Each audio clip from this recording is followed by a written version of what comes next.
Now, we all know that Nigel Farage is under investigation for failing to declare a £5 million gift. So, what does his own channel do about it? Well, he doesn't even need to show up.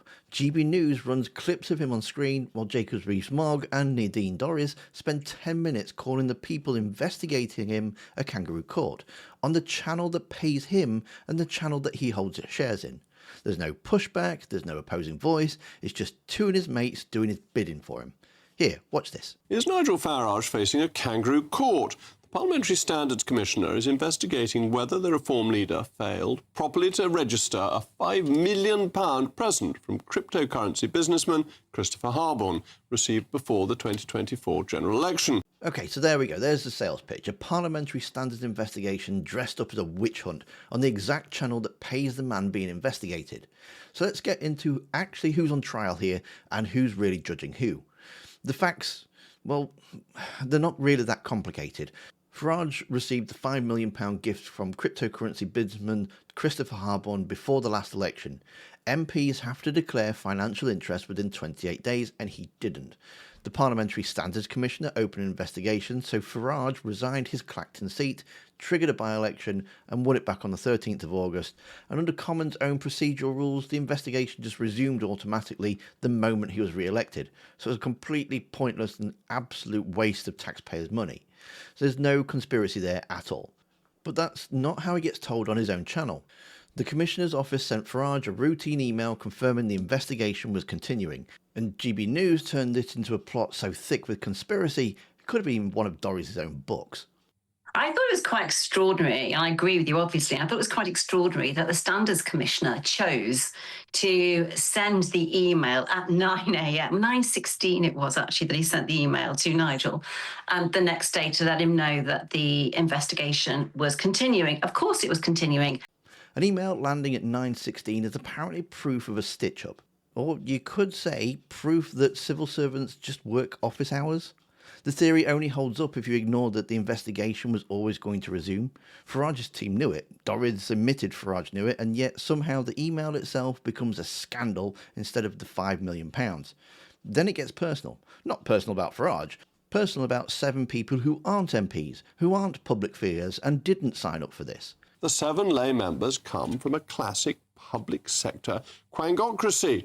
The background of Michael Maguire is a former police ombudsman, is a former BBC trustee, heaven help us, an IPCC commissioner, is a former senior police officer, and I believe the son of a former Archbishop of York. Some of them too have opposed Farage and Reform, or Brexit, or all of them. Habgood opposed a no-deal Brexit in support of the European arrest warrant.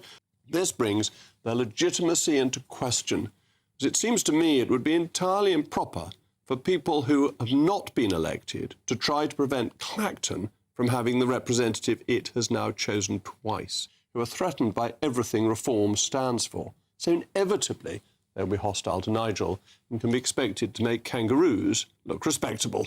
A former police ombudsman, a former BBC trustee, a solicitor, a pharmacist, pathologist, a charity chair. Their entire crime, according to this broadcast, is having a career and an opinion on Brexit at some point in the last decade. And that's it. That's the case. He reads out their CVs, note that a couple of them didn't love Brexit, and let the audience draw the conclusion that they're all corrupt. Call it what it actually is. It's a hit list with just some footnotes at the bottom.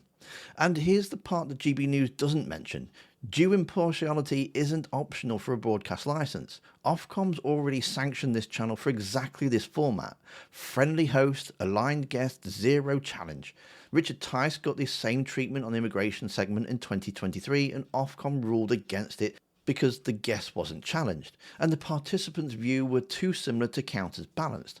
Watch Rees-Mogg and Dorries agree with each other for 10 straight minutes and tell me this segment would survive that test. It also seems to me to be very undemocratic to have non-elected members of Parliament sitting in judgment on MPs and possibly being able to suspend them.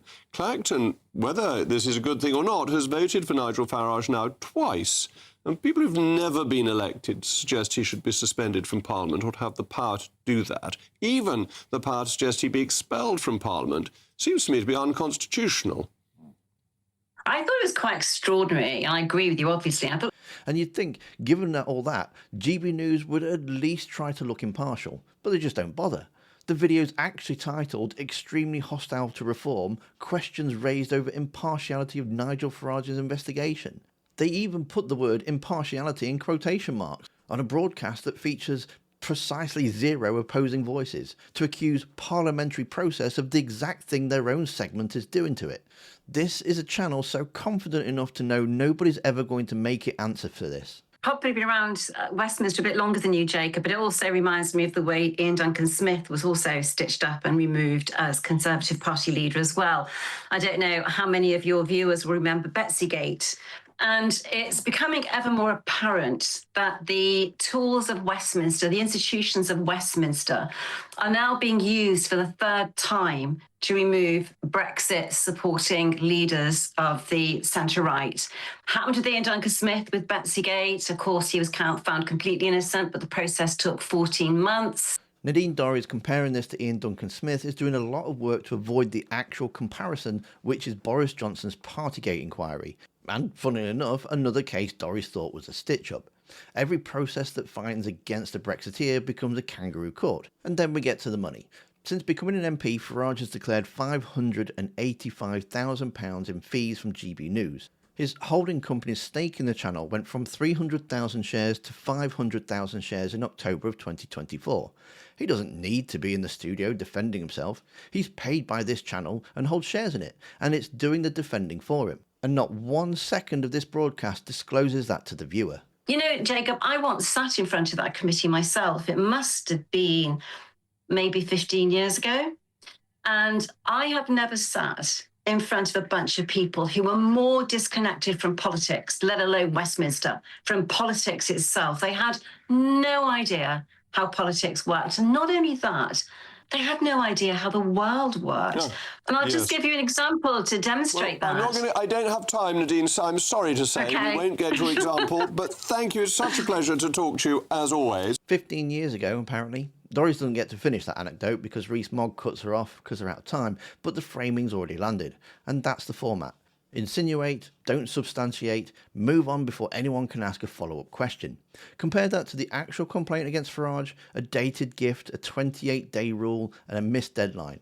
The same pattern the commissioners already found against him 17 separate times for late declarations, including, embarrassingly, payments from gbnews itself.